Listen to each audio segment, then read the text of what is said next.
Corporate will never tell you this, but the moment your belief system finally matches where you are in leadership is the moment you start thriving in leadership and not just surviving. So let's be honest, one side glance, one tough question, one executive says something that throws you completely off, and suddenly you become invisible. So now suddenly we're in the boardroom and your voice shrinks, you get small, it cracks, your hands get sweaty, and you have no idea how to come out of how you're feeling as a leader. So keep in mind, you're not incompetent, you're not too emotional, you're even prepared because you prepared the night before following my process that I've already told you about. So you've been promoted into a level of leadership that your internal identity never got the memo for. Your skills grew, you're even more professional, you refine who you are as a leader, but the internal you still has not caught up with the external role that you now have. So the same system that pushed you forward does not prepare for your mind to arrive. And since it doesn't prepare, the moment you're in the boardroom, the moment you're in front of your execs, the moment you have to present, the moment you have to do anything outside of what you're comfortable with, it becomes a challenge and a problem because your identity shift has not happened to the role that you're actually in. So let's clear this up right now because this is where most leaders actually get burned out. Keep in mind, working harder will not build presence. Over explaining will not influence.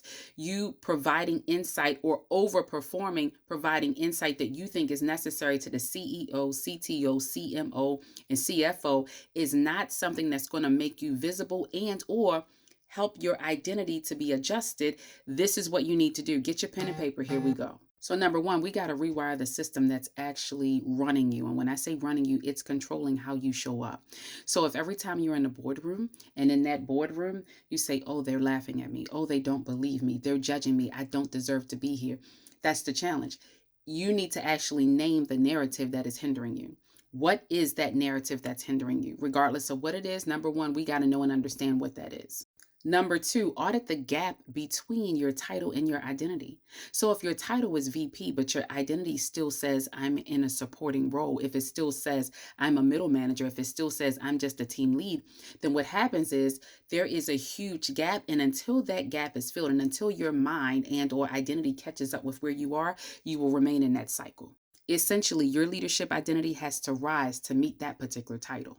So once we know what belief is collapsing, then we do the audit, what is running us. Now, the last thing we need to do to support this new identity that we have, to support the fact that I know I'm in leadership and I'm boom, stepping into the room, we have to begin to look at things from a different perspective. What does that mean?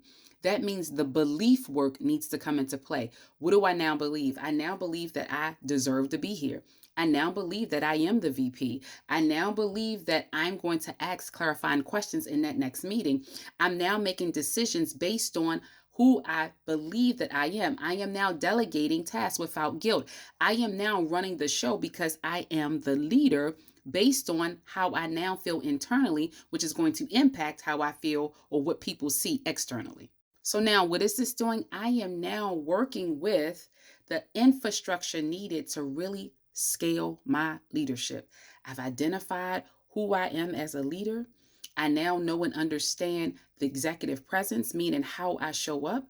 I now understand who I connect with or how I connect with people. And then last but not least, I can begin to scale my leadership.